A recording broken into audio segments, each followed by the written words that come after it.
அடகில் இருக்கும் தங்க நகைகளை மீட்டு 10 நிமிடங்களில் பிரைம் கோல்ட் ஹப் மூலம் அதிக விலைக்கு விற்க 7997990028 தொடர்பு கொள்ளவும். தமிழர்களின் நம்பர் 1 சாய்ஸ் தமிழ் மேட்ரிமோனி. ஆதரணையர்களுக்கு அன்பு வணக்கம். இன்று நம்மோடு பத்திரிகையாளர் திருமிகு விமலேஸ்வரன் அவர்கள் உள்ளார். வணக்கம் விமல் சார். தமிழ்நாட்டையே உலுக்கிய வழக்கு சார், சமீபத்துல அண்ணா பல்கலைக்கழக வழக்கு. அந்த வழக்கை பொறுத்த வரைக்கும் மகிழா நீதிமன்றம் தீர்ப்பு கொடுத்திருக்காங்க. ஞானசேகரன் குற்றவாளி தான், அவன் செய்தது ஒரு மிக கொடூரமான குற்றம் தான் அப்படிங்கிற ரீதியில தீர்ப்பு கொடுத்திருக்காங்க. ஞானசேகரன் மேல ஒரு 12 செக்ஷன்ல வழக்கு பதிவு செஞ்சிருந்தாங்க. அந்த 12ல 11ல கன்விக்ஷன் கொடுத்திருக்காங்க மகிழா நீதிமன்றம். குறிப்பாக ஞானசேகரன் வழக்கு பொறுத்த வரைக்கும் என்ன நடந்திருக்கு? நீங்க சொன்ன மாதிரி இந்த வழக்கு தமிழ்நாட்டையே உழுக்கின வழக்கு இல்ல, இந்தியாவே உழுக்கின வழக்கு. மாவட்டங்கள் தோறும் கல்வி நிறுவனங்கள் பல இடத்துல பாலியல் வன்கொடுமைகள் நடந்தாலும் அண்ணா பல்கலைக்கழகத்தில் இது நடந்ததுதான் இந்தியா முழுவதும் பேசு பொருளானது. இது எப்போ நடந்தது அப்படின்னா, டிசம்பர் மாதம் 23ஆம் தேதி இந்த சம்பவம் நடந்ததா. 24ஆம் தேதி காவல்துறைக்கு ஒரு புகார் வருது. அந்த புகார் வர்றதுக்கு முன்னாடியே 181, அதாவது மகளிர் ஆணையத்துக்கு அவங்க முதல் புகாரை இரவே அப்போதே கொடுத்துருக்காங்க. இவங்க எதிர்பார்க்குற மாதிரி காவல்துறை மாதிரி ரொம்ப வேகமாக மகளிர் ஆணையத்தில் நடவடிக்கை எடுக்காதனால உடனே அவங்க குடும்பத்தார்கிட்ட கலந்து பேசி பாதிக்கப்பட்ட பெண் 24ஆம் தேதி புகார் கொடுக்குறாங்க. அந்த 24ஆம் தேதி நள்ளிரவு விடுந்தா 25 கைது செய்யப்படுறார். கைது செய்யப்பட்டு குற்றம் சாட்டப்பட்ட ஞானசேகரன் என்பவர், அவர் மீது கோற்றுப்புறம் மகளிர் காவல் நிலையம் சார்பில் கைது செய்யப்படுறாங்க. ஆனா அவர் கோற்றுப்புறம் காவல் நிலையத்துல சரித்திர பதிவேட்டு ஒரு குற்றவாளியா இருக்காரு. எப்படின்னா, குற்ற பின்னணி கிரைம் அக்யூஸ்டா இருக்காரு. அவர் கிரைம் அக்யூஸ்டா இருக்காரு. ரெண்டாவது ஒரு 4 வருஷமா அதுல லைவ்ல இல்லாம இருக்கிறார். ஓகே. ஒரு தனக்குன்னு ஒரு பிசினஸ் வச்சுக்கிட்டு, ஒரு பிசினஸ் இருக்கனால கொஞ்சம் செல்வாக்கா இருக்கான், இவன் எதுக்கு இந்த குற்ற செயல்கள்ல ஈடுபட போறான் அப்படின்ற ஒரு பிம்பத்தை வச்சுக்கிட்டு அப்படியே இருக்கிறாங்க. ஓகே. ஆனா இந்த குற்றம் அவர் தொடரா ஒரு ஒரு இது அவருக்கு ஒரு ஹாபிட்டாவே மாறிட்டு இருக்கு. இந்த பெண்கள், ஆமா ஆமா, அதாவது வெளிப்படையா ஒரே வார்த்தையில சொல்லணும்னா அது மறுக்கவே முடியாது யாரும். ஞானசேகரன் ஒரு உமனேசர் அப்படின்றதுல மாற்று கருத்தே இல்லை. அதுல மாற்று கருத்தே இல்லை. ஞானசேகரனை புகார் தெரிவித்த 24 மணி நேரத்துல கைது செய்யப்பட்டிருக்காங்க. ஞானசேகரன் 10:30க்கு மேல குற்றவாளி ஞானசேகரன். இதுவரையும் அவருக்கு பிணை கிடைக்கவே இல்லை. இப்போ அவரை கைது செய்த பிறகு அடுத்து ஜனவரி 5ஆம் தேதி அவர் மேல சென்னை பெருநகர காவல் ஆணையர் இருக்க அருண் IPS அவர்கள் குண்டர் தடுப்பு சட்டத்துல அவர் அடைக்கப்பட்டாங்க. உடனே அவங்க குடும்பத்துல குண்டர் தடுப்பு சட்டத்துல இது பண்ணக்கூடாது அப்படின்னு சொல்லிட்டு கோர்ட்டுக்கு போனாங்க. அதன் பிறகு சைதாப்பேட்டை 9வது நீதிமன்றத்துல இந்த வழக்கு விசாரணைக்கு வருது. அப்போது இந்த வழக்கை விசாரிச்ச வழக்கு பதிவு செய்த ஆய்வாளர் அவர்கள் பெண் ஆய்வாளரை விசாரிக்கிறாங்க. விசாரிச்சுட்டு போதுமான இது இல்லாதனால அரசியலும் இது பெரிய பிம்பமா ஏற்படுத்தப்பட்டதன் விளைவாக உடனடியா இந்த வழக்கு எல்லாரும் கேட்கிறாங்க. அதாவது எதிர்கட்சி தரப்புல இருந்து இதை CBIக்கு மாத்துங்க அப்படின்லாம் நீதிமன்றத்துல 2 வழக்கறிஞர்கள் மனு தாக்கல் செய்தாங்க. ஆனா உடனடியா என்ன பண்ணாங்க, காவல்துறை என்ன பண்ணாங்கன்னா, ஒரு சிறப்பு புலனாய்வு குழு கிட்ட இதை ஒப்படைக்கிறாங்க. SIT கிட்ட 3 பெண் IPS அதிகாரிகள் கிட்ட இதை ஒப்படைக்கிறாங்க. 3 பெண் IPS அதிகாரி, அவங்களுக்கு கீழே 2 ஆய்வாளர்கள், இது போன்றவர்களா இருக்காங்க. அப்போ விசாரிச்சு அப்போ உடனடியா அதுக்கு உண்டான ஆவணங்கள் எல்லாம் எடுக்கிறாங்க. அதற்கப்புறம் மருத்துவ பரிசோதனைக்கு அப்போது உட்படுத்திருக்காங்க. அதுக்கப்புறம் தடையியல் துறை கிட்ட போயிட்டு அந்த அந்த ஆவணங்களையும் அவங்க கைப்பற்றுறாங்க. அதன் பிறகு இவர் மேல வேற என்னென்ன வழக்குகள்லாம் இருக்கு, இவர் மேல ப்ரீவியஸ் என்னென்ன வழக்கு இருக்குன்னு பார்க்கும்போது இவர் மேல ஒரு 20க்கும் மேற்பட்ட வழக்குகள் இருக்கு. ஓகே. இவரை புழல் சிறையில வைத்துட்டு இவருக்கு ஜாமீன் கேட்டு கொண்டு மனு தாக்கல் செய்யறாங்க. இவருக்கு முறையான ஜாமீன் இதுவரைக்கும் கொடுக்கவே இல்லை. இந்த வழக்கு அப்படியே விசாரிச்சுக்கிட்டே இருக்கும்போது இதை மகிழா நீதிமன்றத்துக்கு சென்னை உயர்நீதிமன்றம் என்ன பண்ணுதுன்னு கேட்டா, மாண்புமிகு சென்னை உயர்நீதிமன்றம் தமிழக அரசு உடனே இந்த பாதிக்கப்பட்ட பெண்ணுக்கு நஷ்டஈடு தரணும், 25 லட்சம் கொடுத்தாங்க. ஆமா, நஷ்டஈடு தரணும் 25 லட்சம் ரூபாய் போது தமிழக அரசு 25 லட்சம் ரூபாய் நஷ்டஈடை அவங்களுக்கு பாதிக்கப்பட்ட அறிவிக்கிறாங்க. இப்போ நல்லா கூர்ந்து கவனிக்கிறோம். ஒரு சம்பவத்தை கூர்ந்து கவனித்துக் கொண்டே இருக்கும்போது அதோட கிளைமேக்ஸ் என்னன்றது தெரிஞ்சிடும் எல்லாருக்கும். இது இயல்பு. இன்னைக்கு படிச்சுட்டு நாளைக்கு அப்டேட்ல இருக்கவங்களுக்கு தெரியாது. இந்த கேஸை ப்ரீவியஸ்ல இருந்து பிகினிங்ல இருந்து ஃபர்ஸ்ட்ல இருந்து பார்த்துட்டு இருக்கும்போது, இப்போ உங்களோட பொருளை நான் வந்து தட்டி விட்டு நான் என் கை தவறி உடைஞ்சா மட்டும்தான் அதுக்கு நான் பொறுப்பாவேன் அப்படின்னும் போது, அப்போ இந்த பொருள் இவருக்கு நஷ்டஈடு அரசு கொடுத்துருச்சு அப்படின்னும் போது ஞானசேகரன் குற்றவாளின்றது நிரூபணம் ஆயிடுச்சு.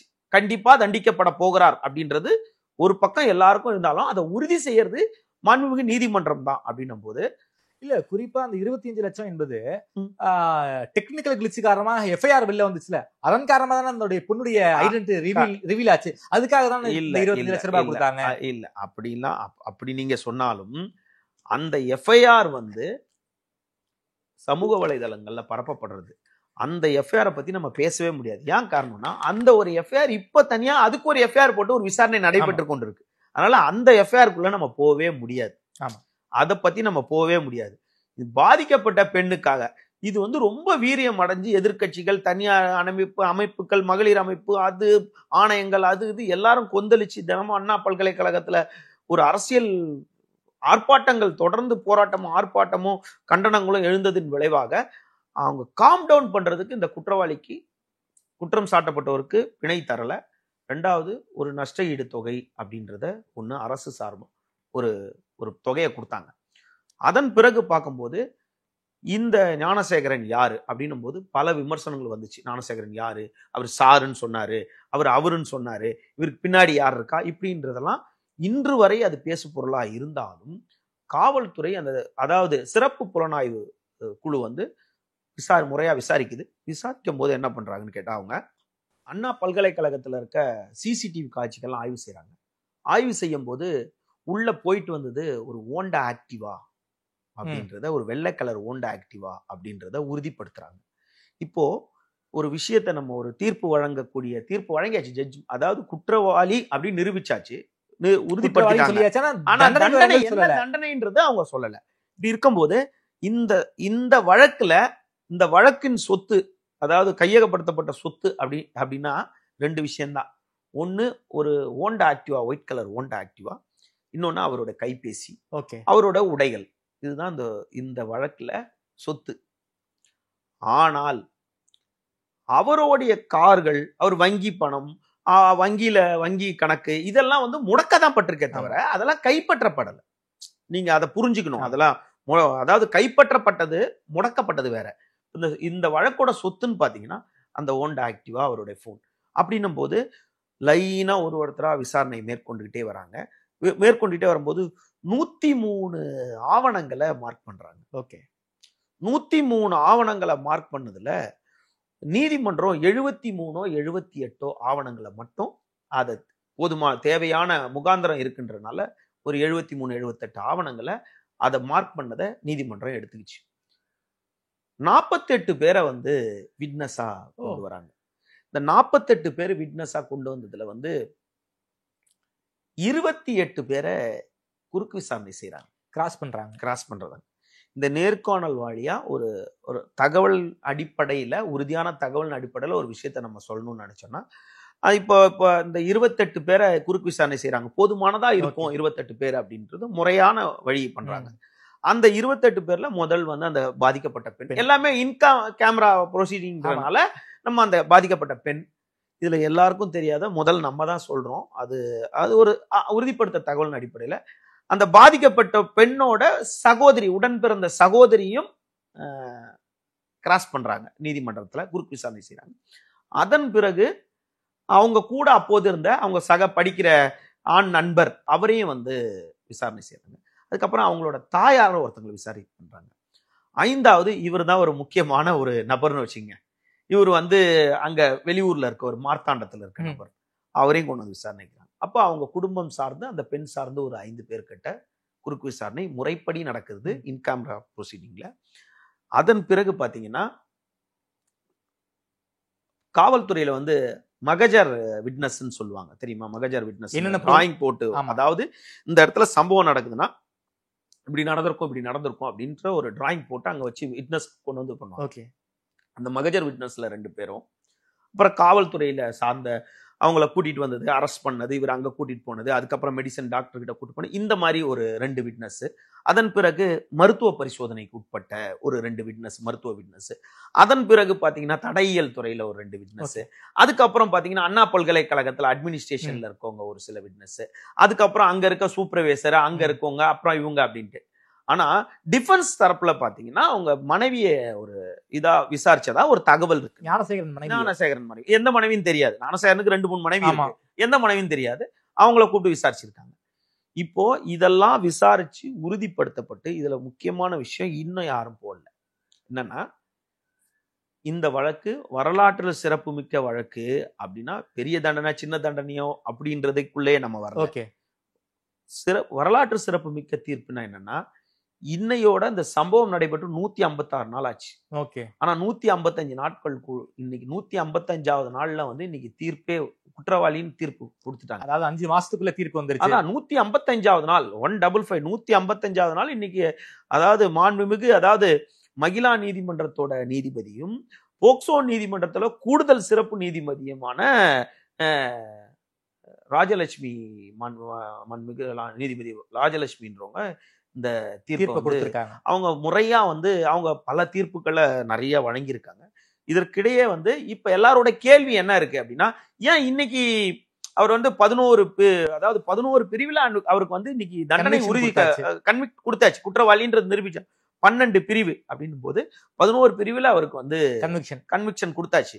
இந்த ஏன் இன்னைக்கு நிறைய பேர் கேட்கறாங்க, இன்னைக்கு அதை சொல்லிட்டு ஜட்ஜ்மெண்ட் ஏன் 2ஆம் தேதி தள்ளி வச்சாங்க அப்படின்னும் போது, இன்னைக்கு அவர்கிட்ட நீதிமன்றத்துல அவர் தரப்புல இப்ப என்ன பண்றாங்க, இதுக்கு நடுவுல என்ன நடந்திருக்கு அப்படின்னா, இந்த மகிழா நீதிமன்றத்துக்கு வந்த உடனேயே அவருக்காக யாருமே ஆஜராகல இந்த விஷயத்துல. இது வந்து ஒரு பெரிய சர்ச்சையான போது, இப்ப பெண் விவகாரம், பாலியல் வன்கொடுமை விவகாரம்னாவே எல்லாருக்குமே ஒரு ஒரு ஒரு ஒரு நம்ம வீட்டுல இருக்க பெண்ணு, தாய், தந்தை, சகோதரி, குழந்தை, மகள் அப்படின்றனால எல்லாரும் ஒரு வகையில ஒரு பெண்ணோட ஒரு குடும்பத்துல ஒரு பெண்ணோட இருப்பாங்கன்றனால இந்த ஒரு பெண்ணுக்கு அநீதி நடந்துச்சு, அதனால இதில் நம்ம தலையிடக்கூடாதுன்னு அவருக்கு யாருமே வழக்கறிஞர் ஆஜர் ஆகல. அப்போது அரசு தரப்புல அதாவது நீதிபதியே வந்து அரசு தரப்புல முதல்ல ஒருத்தரை நியமிக்கிறாங்க. அவர் பேர் எனக்கு சட்ட உதவி மையம் மூலமா ஒருத்தரை நியமிக்கிறாங்க. அவர் வந்து அந்த போராட்டத்தை எடுக்கிற அவர் குற்றவாளின்னு சொல்லிட்டு ஒரு போராட்டம் பண்ற ஒரு கட்சியோட பிரதிநிதியா இருக்கிறார் அந்த வழக்கறிஞர். அந்த வழக்கறிஞர் அவரு தான் ஞானசேகரன் தான் குற்றவாளின்னு ஒரு கட்சி போராட்டம் பண்ணுது. அந்த கட்சியோட வழக்கறிஞரா இருக்கனால அவர் அதுல இருந்து நான் இதுல இருந்தா சரியா இருக்காதுன்னு அவர் சொன்னோன்னே அடுத்து 2 பேரை நியமிக்கிறாங்க. அப்ப ஞானசேகரனை கேட்கிறாங்க, உனக்கு உன் சைட்ல யாருப்பா வழக்கறிஞர் வராங்க, நீ யாருன்னா வராங்க? ஞானசேகரன் உடனே என்ன சொல்றாரு, 25 ஆண்டுகள் எக்ஸ்பீரியன்ஸ் இருக்கு, எனக்கு அந்த வழக்கறிஞர் வேணும்னு கேட்கிறாரு. அப்போ அவங்க என்ன பண்றாங்க, கோதண்டராமன் ஒரு வழக்கறிஞரும் அதுக்கப்புறம் வந்து ஜெயபிரகாஷ் நாராயணன் சொல்லிட்டு ஒருத்தர் 2 வழக்கறிஞரை ஞானசேகரனுக்காக கவுன்சிலா போடுறாங்க.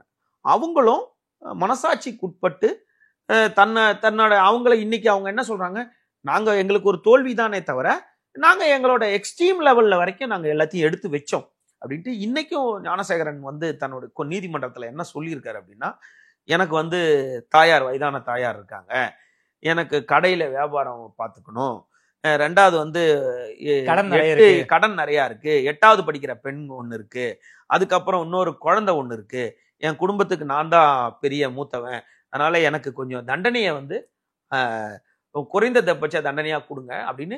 இது வந்து எல்லாருமே கேட்கறதா. நம்ம எந்த தீர்ப்பா இருந்தாலும் எனக்கு தண்டனையை குறைங்க, இந்த கிராமப்புறங்கள்ல பார்க்கும்போது தாங்காது, இன்னும் கம்மி பண்ணுங்க, உனக்கு 5001 போட்டிருக்கல தாங்காது அப்படின்ற மாதிரி அவர் கேட்கறதானே தவிர இந்த தண்டனையை வந்து அவங்க வந்து இதெல்லாம் கால்குலேட் பண்ணி இந்த 11 அதாவது பிஎன்எஸ் ஆக்ட்ல வந்து, அதாவது அவர் மேல கடத்தல் ஆக்ட் ஒன்று போட்டிருக்காங்க. கடத்தல் ஆக்ட்ல இருந்து வன்கொடுமையில இருந்து அடைச்சி வச்சு சித்திரவதை பண்ணதுல இருந்து அனைத்தையுமே வந்து அவங்க கொடுத்துருக்காங்க. இப்போ இதுக்கு ஒரு கால்குலேட் பண்ணி அவரு அதாவது ஒரு குடிமகன் தன்னுடைய கருணை அடிப்படையில கடைசி ஆசையா எனக்கு தண்டனையை குறைச்சு கொடுங்கன்னு சொல்றாரு.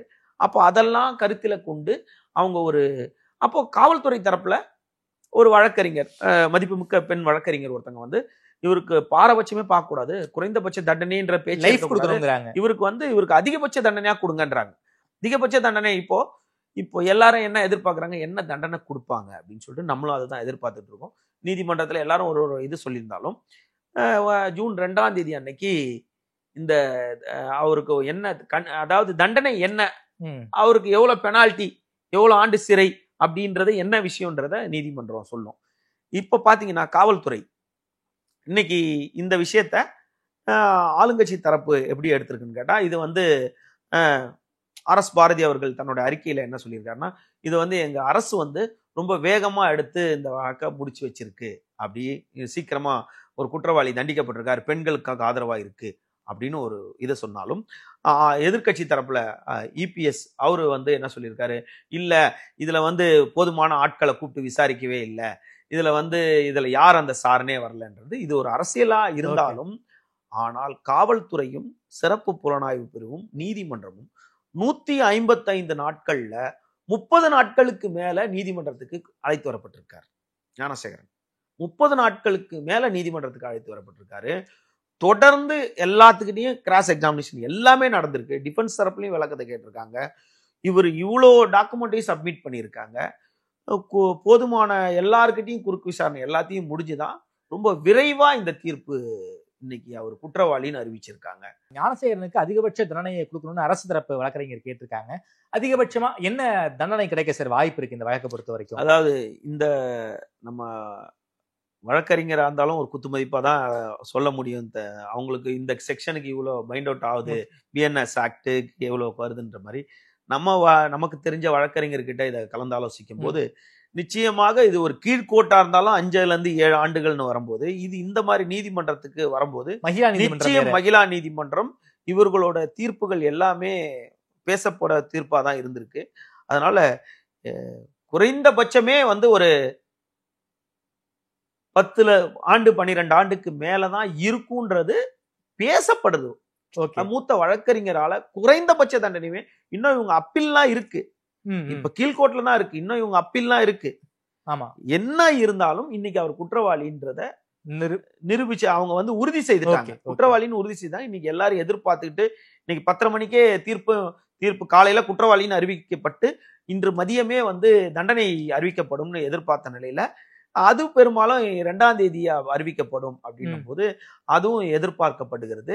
ஆனா மகளிர் போராட்டக்காரர்களுக்கும் இதை அரசியல் செய்தவர்களுக்கும் இப்ப நீங்க பாத்தீங்கன்னா எதிர்கட்சி அவரு அண்ணாமலை வரைக்கும் இதை வந்து இல்ல வரவேற்கத்தக்க தீர்ப்பு அப்படின்னு தான் அவர் சொல்லியிருக்காரு. நீதிபதி வந்து வரவேற்கத்தக்க தீர்ப்புன்றத அண்ணாமலை கூட சொல்லியிருக்காரு. எல்லாரும் போராட்டத்தை முன்னெடுத்தவங்க அனைவரும் இவ்வளவு சீக்கிரத்துல ஜட்ஜ்மெண்ட் கொடுத்திருக்காங்களேன்றது ஒரு பெரிய மகிழ்ச்சி ஏற்படுத்தினாலும், அண்ணா பல்கலைக்கழகத்துல இது நடந்தது. இனி வரும் நாட்களில் அண்ணா பல்கலைக்கழகத்துல இந்த மாதிரி எந்த பல்கலைக்கழகத்திலையும் நடக்கக்கூடாது. இந்த மாதிரி பிரிவுகள் வந்து பெண்களுக்கு எதிராக இந்த மாதிரி பிரிவுகள் வந்து வழக்கு பதிவு செய்யக்கூடாது அப்படின்றது தான் எல்லாரும் விரும்புறாங்க உறுதியானது. குறிப்பா இந்த யார் இந்த சாருங்கிற கேள்வி வந்து எல்லா அரசியல் கட்சிகளுமே வந்து ஆளும் கட்சியை நோக்கி வந்து ஒரு தீவிரமான பார்வையை வச்சாங்க. SIT அந்த மாதிரி எந்த ஒரு விஷயத்தையும் இதை பத்தி சொல்லவே இல்லை. SIT-யுடைய விசாரணை எப்படி சார் நடந்திருக்கு? குறிப்பாக ஹைகோர்ட்டே வந்து ஒரு 3 பெண் ஆபீசர்ஸ்ட வந்து இந்த வழக்கை கொடுத்து நீங்க தான் விசாரிக்கணும்னு கொடுத்துருக்காங்க. இந்த SIT-யோட செயல்பாடுகள் எப்படி சார் இருக்கு இந்த வழக்கை பொறுத்த வரைக்கும்? அதாவது 3 பெண் ஆபீசர்னா வெறும் 3 பெண் ஆபீசர் மட்டும் போய் விசாரிக்க மாட்டாங்க. 3 பெண் ஆபீசருக்கு கீழே ஒரு இன்வெஸ்டிகேஷன் டீம் இருக்கும். பல பெண் அதிகாரிகள், பெண் ஆளுநர்கள், பெண் அதிகாரிகள் பல பேர் இருப்பாங்க. அதை வழி நடத்தக்கூடியவங்க தான் 3 பெண் அதிகாரி. ஏன்னு கேட்டா இந்த இடத்துல ஒரு பெண் அதிகாரிய நியமனம் 3 பெண் அதிகாரிகளும் குறைந்தவங்க கிடையாது. 3 பேரும் வேற வேற இடத்துல தன்னுடைய திறமைகளை நிரூபிச்சவங்க தான். அதனால ஒரு பெண் வந்து இன்னொரு பெண்ணுக்கு எதிராக நிக்க மாட்டாங்க அப்படின்றத எல்லாரும் முதல் ஏற்றுக்கொள்வாங்க. அந்த 3 பெண் அதிகாரிகள் தலைமையில குழு அமைச்சதுக்கு அப்புறம் தான் போராட்டங்களும் ஆர்ப்பாட்டங்களும் நிறுத்தி வைக்கப்பட்டது ஒண்ணு. அதன் பிறகு மாண்புமிகு சென்னை உயர்நீதிமன்றம் அந்த பெண்ணுக்கு வந்து நஷ்டஈடா ஒரு காம்பன்சேஷன் பணம் வந்து 25 லட்சம் ரூபாய் கொடுக்கணும்னு சொன்னதுக்கு பிறகு அதற்கப்புறம் இதுல பல காவலர்கள், பெண் காவலர்கள் விசாரணை செய்திருக்காங்க. அதுக்கு நடுவுல ஒரு கொஞ்ச நாளுக்கு முன்னாடி கூட ஒரு பெண் வந்து அதே SIT-ல வந்து ஒரு புகார் கொடுத்தாங்க. இந்த பையன் என்ன பாதிச்சிருக்காருன்னு ஒரு புகார் கொடுத்திருக்காங்க. அவர் மேல 20க்கும் மேற்பட்ட வழக்குகள் இருந்தாலும் இந்த பெண் இது போன்ற பாலியல் வழக்குகள் 1-2 உண்மையா இப்பதான் வெளியே வந்திருக்கு. இதுல வந்து கைப்பற்றப்பட்டது பொருட்கள் அப்படின்னு 2-3 விதமா சொல்றாங்க.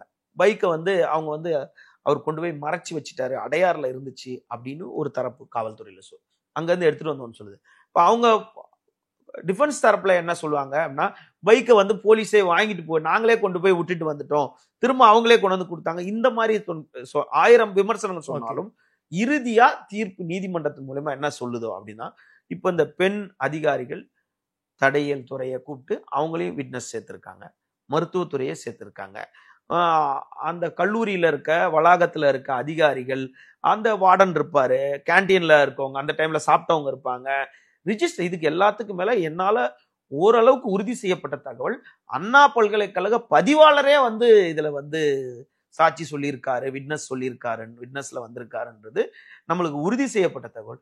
இப்படி இருந்தும் இவ்வளவு விசாரிக்கப்பட்டும் முறையா வந்து இந்த கேஸை வந்து எடுத்துட்டு போயிருக்காங்க. நிச்சயமாக 10 ஆண்டு 12 ஆண்டுகளுக்கு மேலதான் தண்டனை கிடைக்கும்னு எல்லாம் எதிர்பார்த்துக்கிட்டு இருக்காங்க. அதற்கு மேலேயும் கிடைக்கலாம் நீதிமன்றத்தை பொறுத்து தீர்ப்பு. ஆனா உறுதி குற்றவாளி இவர் தான் அப்படின்ட்டு அதுக்குண்டான எந்த சலனமும் இன்று அவரை நீதிமன்றத்தை கூட்டிட்டு வரும்போது அவர்கிட்ட இருந்ததா தெரியவே இல்லை. அதற்கு நடுவுல அவர்கிட்ட போயிட்டு பழைய குற்ற வழக்குகள், அந்த திருட்டு வழக்குகள்ல நிறைய பொருட்கள் நகைகளை கைப்பற்றினதாகவும், அதனால அந்த வழக்குகள் தனியா அவர் மேல செப்பரேட்டா பல வழக்குகள் இருந்தாலும், திருட்டு வழக்குகள் இருந்தாலும் அவர் வீட்டுல பதுக்கி வச்சிருந்தாரு. பல முறை வீட்டுக்கு கூட்டிட்டு போனாங்க, ஜுவல்ஸ் ரசீது எடுத்தாங்க, பல இடத்துல ஆலந்தூர்ல கொண்டு வந்து ஒரு நகை வியாபாரி கிட்ட ரெக்கவரி பண்ணாரு, அவர் கொடுத்த நகையை ரெக்கவரி பண்ணாங்க. அப்படிலாம் நிறைய வழக்குகள் நிறைய இதெல்லாம் இருக்கனால அவருடைய வங்கி கணக்கெல்லாம் முடக்கப்பட்டிருக்கு, அவருடைய வாகனங்கள் சீஸ் செய்யப்பட்டிருந்தாலும் இந்த வழக்கை பொறுத்தளவுக்கு தேவைக்கு அதிகமான ஆவணங்கள், அதான் சொல்ல 103 ஆவணங்கள் மார்க் பண்ணியிருக்காங்க. அதுல 78 ஆவணங்கள் போதுமான ஆவணங்களா 78 உறுதிப்படுத்தப்பட்டிருக்கு, எடுத்திருக்கப்பட்டிருக்கு.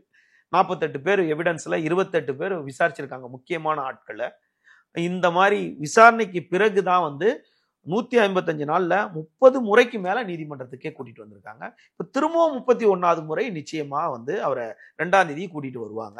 2ஆம் தேதியில இருந்து போகும்போது அவர் வந்து புழல் 1ல இருந்தாலும் புழல் 2க்கு அவர் வந்து, புழல் 2ல இருந்தா புழல் 1க்கு அவர் நிச்சயமா தண்டனை குற்றவாளியா இனிமேட்டு விசாரணை கைதியா நீதிமன்ற காவலில் தான் இன்றும் இருக்கிறாரு.